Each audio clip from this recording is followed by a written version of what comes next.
गलती करने में पेन थोड़ा हिल डुल जाता है, मालूम है ना। अपने अंदर जो है ना, भीतर से कुछ आवाज आती है गलती करते समय। क्या गलती किया है आपने, बताइए जरा मुझे।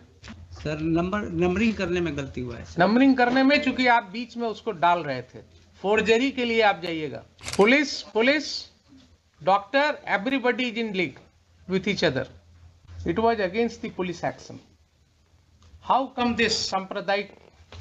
आप हर चीज में जो है, जब किसी को कुछ फंसाना हो तो एक सांप्रदायिक सद्भाव की बात कर देते हैं। जेल में जब मर जाता है पुलिस कस्टडी में, तो आप कहते हैं इस डॉक्टर को खड़ा करके कि साहब उसको सुई देने में छटपटाया तो बेड से गिर गया तो उसका सर फट गया और मर गया। ये सब कहानी मत बनाइए एसपी साहब। ये टू है, गलती से लिख दिया है। क्या गलती से लिख दिया? गलती से पेन क्या पेन में हो गया? नंबर बीच में सब से गलती करने में पेन थोड़ा हिल डुल जाता है, मालूम है ना।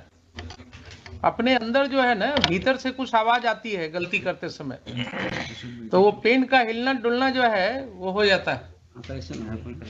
क्या गलती किया है आपने, बताइए जरा मुझे। सर नंबरिंग करने में गलती हुआ है सर। नंबरिंग करने में, चूंकि आप बीच में उसको डाल रहे थे। फोर्जरी के लिए आप जाइएगा। You are committing forgery to come out of this case and it is apparent writ large on the record.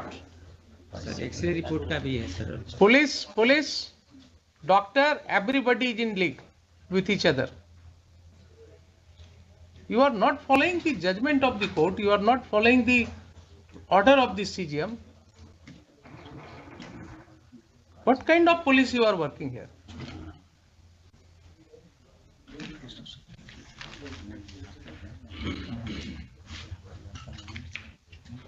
समझते हैं क्यों कोर्ट को बुलाना पड़ता है आप लोगों को? अब समझ में आ रही है बात?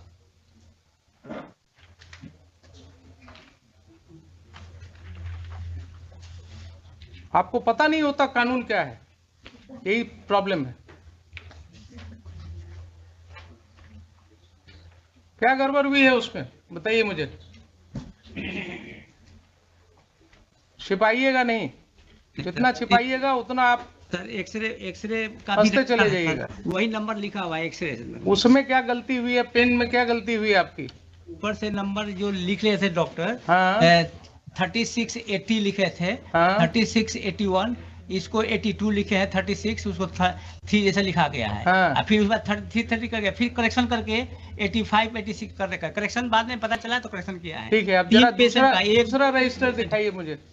3 पेशेंट दूसरा रजिस्टर दिखाइए मुझे। एक्सरे का रिपोर्ट है, वही नंबर उसमें भी रीड हुआ है सर, उसी डेट। लाइए दिखाइए जरा। और ये रिसीव किए हैं दीपक द्विवेदी, नंबर वही है सेम। वो गलती से कर दिए हैं।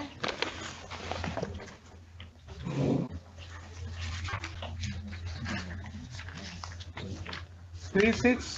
हाँ, कहाँ पर है सीरियल नंबर? ये जो उससे नीचे लिखा है 3632 लिखा हुआ वही है। दीपक द्विवेदी। जो पर्ची का नंबर है वही एक्सरे में भी चढ़ा है। और जो रिसीविंग वाले का इधर नंबर है लास्ट में, सीरियल नंबर 36 है सीरियल नंबर।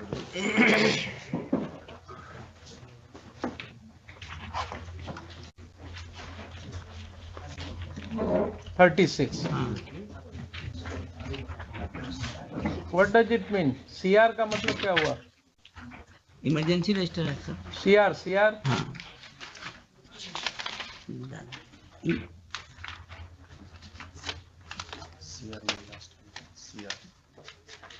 चेस्ट एक्सरे लिखा हुआ है। What is this CR? हाँ, चेस्ट एक्सरे, CXR होता है चेस्ट एक्सरे। और इसमें दीपक नंबर है, इसमें ये है। हाँ, क्या है 36 है, 32 नंबर है। Where is the report of this X-ray? X-ray का रिपोर्ट सर उसी में रिसीव किए हैं ये दीपक। आप रिपोर्ट मुझे बताइए ना, वेयर इज? आप अपने रिकॉर्ड में कुछ तो रखते होंगे। नहीं है सर रिकॉर्ड में, वो एक्सरे नहीं है ना? नहीं है सर। इसका एक्सरे रिपोर्ट लेके पेशेंट चले गए, उसमें रिसीविंग है सर। इसका मतलब रिसीविंग है सर। तो आपने एक्सरे रिपोर्ट उनको जो दिया उसकी कोई कॉपी आप नहीं रखते हैं? एनजीओ का था सर, एक्सरे एनजीओ का था। उस वक्त एनजीओ कराती थी एक्सरे, उसी का रिकॉर्ड रहता था, वही हॉस्पिटल वहाँ पर वो प्रोवाइड करते थे फैसिलिटीज। ये रजिस्टर से सुनिए जरा, धीरे धीरे चलिए। हाँ। ये रजिस्टर से कहाँ दिख रहा है कि ये उन्होंने रिसीव किया है? आगे सर मेंशन उसी लाइन में सर, लास्ट में लास्ट में क्या है मेंशन? दीपक द्विवेदी लिखा हुआ है। तो हमने दस्तखत कहीं कर दिया, इसका मतलब क्या हुआ कि वो हमने रिसीव कर लिया? ये तो इसका मतलब हुआ कि जिसका आपने किया उसका आपने सिग्नेचर लिया। दिस रजिस्टर ओनली शोज कि जिस पेशेंट का आपने एक्सरे किया उसका सिग्नेचर या आपने उसका अंगूठे का निशान लिया। इस रजिस्टर में कहीं एक लाइन भी आप मुझे दिखा दीजिए कि ये रजिस्टर जो है वो जो रिसीव करता है उसके सिग्नेचर को दिखा रहा है कि ये रिसीव किया इसको। केस बनाइएगा तो बनता चला जाएगा। कचहरी में आने के बाद जो है ना, अच्छे अच्छे लोगों को फिर बड़ा मुश्किल होता है। जो बाहर आप नहीं सोचते हैं ना, वो यहाँ वकीलों की भीड़ में आपको जवाब देना पड़ेगा। समझ रहे हैं डॉक्टर साहब? नहीं समझ रहे हैं? ये रजिस्टर में कहीं आप मुझे एक विस्पर दिखा दीजिए कि this register is prepared showing the signature of the persons who have received the report. लीजिए, अपने वकील साहब की मदद लीजिए थोड़ी। कोर्ट को मत मिसलीड कीजिए। कहीं आप दिखाइए कोई कॉलम जिसमें आपने लिखा हो प्राप्त किया और उसके नीचे इन्होंने दस्तखत किया हो। एनजीओ का है। आप अगर किसी कॉलम में लिख देते हेडिंग में प्राप्त करता, ठीक है सर, समझ गए बात? ठीक है। देख रहे हैं ना कैसे होता है कोर्ट में क्रॉस एग्जामिनेशन। रजिस्टर एनजीओ का है सर। एनजीओ का हो कि आपका हो, आपका एनजीओ है ना, आपने काम दिया है उसको, आपने अपॉइंट किया है उसको। तो देखिए धीरे धीरे कितनी बातें निकल के आ गई। पहली बात, एफआईआर नहीं लॉन्च हुआ by the magistrate who was deputed on the spot. Mister Khan, you will admit it or not? 100% admit. So your magistrate who was deputed on the spot, he did not lodge FIR on 13/10/16. The SDO who had given permission to go with the march, he makes a false statement in the FIR बिना अनुमति के। Third चीज, after 6 months you are arresting this petitioner in complete violation of the directions of the Honorable Supreme Court. Fourth, he was brutally assaulted. CGM ordered you for his medical examination. In the name of medical examination, you did nothing. You have one register to show कि उसका chest x ray कराया गया था। You do not have the report of that chest X-ray. You have no material to show that the chest X-ray was received by him. There is no other injury report in your hand, in your register. The register has not been prepared giving correct serial number. So what should be done? I want to know you. I know from you, Mr. Superintendent of Police. These are the things which have surfaced now. Now tell me. Sir, I would like to bring 2 points, sir. Yes, please. Where this procession was being done by the accused, that is very sensitive place, sir, and it has the history of communal disturbances. That is the mixed population, and the charge was, sir has rightly pointed out that permission was granted, but in the FIR it is written without permission they were. That is a wrong statement. Sir. You admit that to that extent there is a wrong statement in FIR? Sir, that to that extent, sir. Yes, to that extent. Yes, sir, I accept it, sir. You accept it? Sir. So a senior officer like SDO, the then SDO of the Gopalganj is making a false statement in the FIR? Say yes or no? Sir. Proceed further. Sir, they were making speeches, sir, to disturb the communal harmony, and for that only this FIR was registered, and the relevant sections were under that section that FIR was registered. Who was witness to that? In whose presence this statement was made? Sir, the force or officers that were The deputed. magistrate who was deputed. Sir, Why the magistrate did not lodge FIR then and there? Why the magistrate did not lodge FIR then and there? Any answer? Why the SDO went other day, sir, the next day to lodge FIR? sir, if sir will permit, I will inquire into it and then will come. You will have to. Sir, You will have to. The law. देखिए कानून में देरी हो सकती है, sir, लेकिन nobody is above the law. ये बराबर मैं कहता हूं, मुझे कोई शौक नहीं है आपको बुलाने का, लेकिन जो एनआरकी प्रिवेल कर रहा है ना, आपकी जो मर्जी होती है आप वैसे ही करते हैं, कानून को आप चाहते नहीं है कि उसको हम रूल करने दें। क्या सुप्रीम कोर्ट जजमेंट इसीलिए है कि आप उसको वायलेट करते रहें? no, sir. Why this officer should not be held guilty for contempt of court in view of DK Vasu's judgment? Why these officers should not be proceeded against in contempt? I mean, court is at pain in looking into all these episodes which are happening. You have been conferred with certain powers, not for misusing those powers. Sir. You have come here to serve the people. Each one of us has to play their role in this society making. And this is how you are making the society. Registering a false FIR, not obeying the judgment of the Honorable Supreme Court, not obeying the order of the CJM. What you are giving to the people? Say FIR to that extent, that information is wrong, sir. Wrong, yes. But- But that is very Hey. important that false information is coming from whom? Sir, From such a responsible officer like SDO. sir, SDO, I believe, if I am correct, sir. he is a member of the Indian Administrative Service.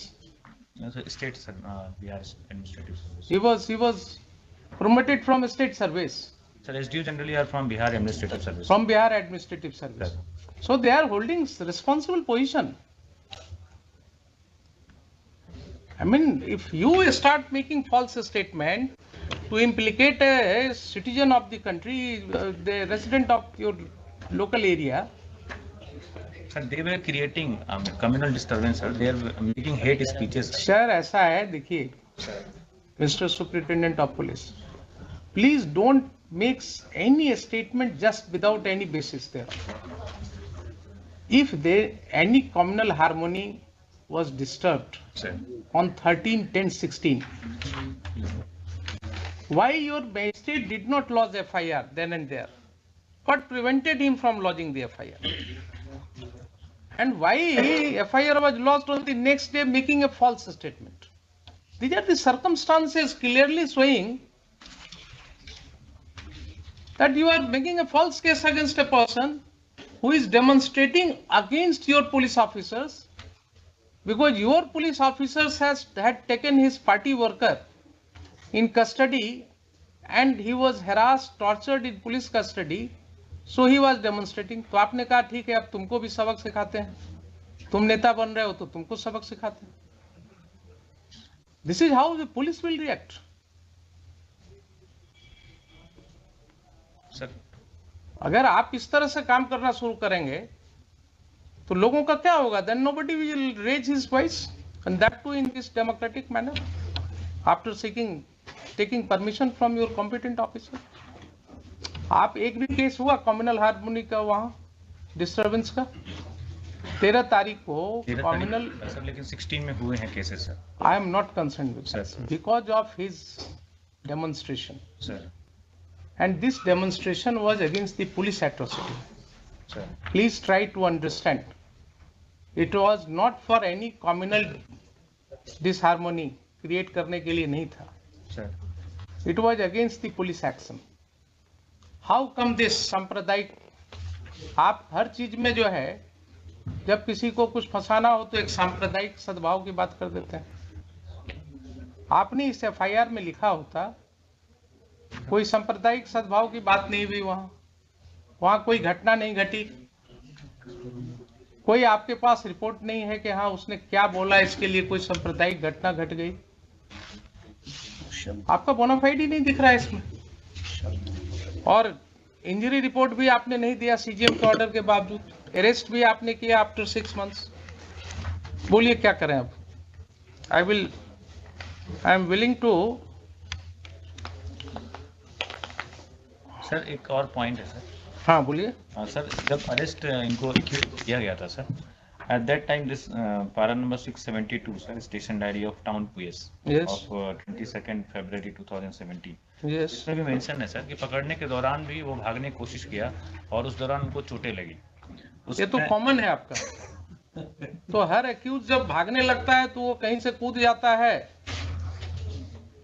कहीं किसी को चोट लग जाती है, jail में जब मर जाता है पुलिस कस्टडी में, तो आप कहते हैं इस डॉक्टर को खड़ा करके कि साहब उसको सुई देने में छटपटाया तो बेड से गिर गया तो उसका सर फट गया और मर गया। ये सब कहानी मत बनाइए एसपी साहब, ये कहानी अब बिल्कुल स्टीरियोटाइप आ रहा है हर केस में। पुलिस कस्टडी में जितने भी टॉर्चर्स हैं, अभी recently I have directed for one inquiry in matter that prisoner in jail was brutally assaulted. His whole body can be seen having severe injuries on different parts of his body, and then this court was informed कि उसको तो सुई लगाने में वो छटपटाया, गिर गया, बिछावन से मर गया। दरभंगा का है जेल कस्टडी। अभी इसमें दिया ना इंक्वायरी के लिए? अभी दिया नहीं, अभी तो रिपोर्ट मांगा गया है। रिपोर्ट मांगा है, वही कहा है कि उसका वो सब रिपोर्ट लाई। तो ये जो आप बोलते हैं ना कि भागा और भागने में गिर गया और चोट लग गया, तो ये कहानी कब तक चलेगी? आप ये बताइए मुझे, आपने पहले जजमेंट पढ़ा है कि नहीं सुप्रीम कोर्ट का? डीके बासु जजमेंट पढ़ा है? नहीं पढ़ा है? नहीं सर। नहीं पढ़ा है ना? तो आप कैसे एसपी रहिएगा जब आप पढ़ा ही नहीं, जजमेंट ही नहीं पढ़ा आपने सुप्रीम कोर्ट जजमेंट जो 1997 में रिपोर्टेड है। आपने अरनेश कुमार पढ़ा? पढ़ा है सर। अरनेश कुमार पढ़ा है? Joginder Kumar versus state of UP पढ़ा? नहीं पढ़ा। आप ऐसा कीजिए, जरा दोनों जजमेंट पढ़ करके आइए मेरे पास। Sir I am giving you 1 hour time. Sir I take this as an opportunity for you to educate you. No, Mr. Khan. He has not studied the judgment of the Supreme Court. हम What kind of SP is he? If he doesn't know the judgment of the Honorable Apex Court, how can he administer police service? क्या हम judgements लिखते हैं इसीलिए? हम इसीलिए judgements लिखते हैं कि ये पुलिस ऑफिसर्स कभी पढ़े ही नहीं उसको। आप इनको पढ़ा करके लाइए मेरे पास 1 घंटे बाद। हम इसमें एक बात कहना चाह रहे थे, इसकी जितनी क्वेरी की गई उन्होंने, इसका डिटेल हम इनसे खुद लेना चाहते हम इनसे पहले बात जो है ना हम ऑर्डर करेंगे। इनको पहले DK Basu judgment, Joginder Kumar versus state of UP, if I am correct, AIR 1992 supreme court 1345 1349, and DK Basu judgment 1977 1 SCC 416 में जो भी है दीजिए, जिसमें उन्होंने कहा है एपेक्स कोर्ट ने कि साहब जहां वायलेशन होगा ये गाइडलाइंस का 416 वहां high court can initiate contempt of court against the officers. 215 तब कर दिया जाए। हाँ बिल्कुल, 215 क्या 415 में भी सुनेंगे, लेकिन मुझे एसपी साहब को जरा एजुकेट भी करना है। ये जाएंगे, एसपी हैं जिला के, इनको कमान दिया गया है और ये पढ़े ही नहीं है तो ये कमान क्या संभालेंगे फिर? फिक्स कर लिया जाए। आइए ना, पढ़ा दीजिए जगह, जब दोनों जजमेंट अच्छे से इनको, तो किताब लेकर के आइएगा मेरे पास, चैम्बर में बैठाइए और पढ़ाइए इनको। उसके बाद आइए एक रजिस्टर क्लासेज ही शुरू करेंगे एक अलग से। On matter fixed at 11:30.